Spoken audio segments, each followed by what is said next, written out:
ভয় ঢাকতে রাতের আধারে বুলডোজার। প্রতাপগড়ে সিপিআইএম পার্টি অফিস ভাঙচুরে তীব্র ক্ষোভ।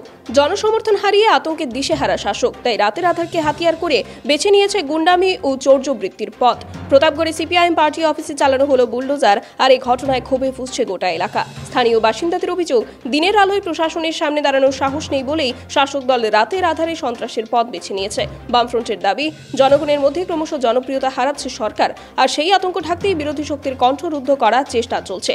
রাজনৈতিক বিশ্লেষকদের মতে এ ধরনের পদক্ষেপ আসলে সরকারের ভয়কে প্রকাশ করছে, কারণ সর্বত্র জনজীবনের সমস্যা, বেকারত্ব, মূল্যবৃদ্ধি, দুর্নীতি নিয়ে যখন ক্ষোভ বাড়ছে, তখন প্রশাসন মানুষের সমস্যা সমাধানের বদলে বিরোধীদের কণ্ঠ রোধে ব্যস্ত।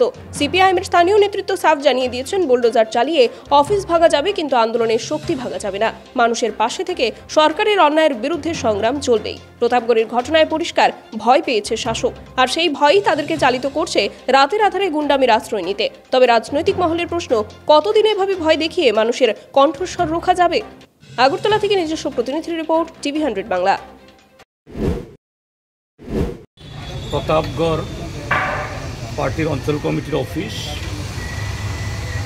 গতকাল মধ্যরাতে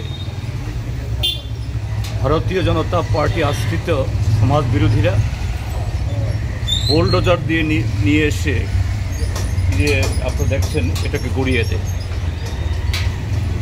এ রাজ্যে আরএসএস বিজেপির বর্বরতা যে কোন জায়গায় পৌঁছেছে, জনগণের কাছে মিথ্যা প্রতিশ্রুতি দিয়ে সরকারে এসে গত 7.5 বছরে এই ত্রিপুরা যেহেতু লোড করেছে, এ রাজ্যের গণতান্ত্রিক ব্যবস্থা, আইনের শাসন সম্পূর্ণ বুলণ্ঠিত। সারা ত্রিপুরা রাজ্যের মানুষ আজকে যাচ্ছে তাদের এই অপকর্মের বিরুদ্ধে।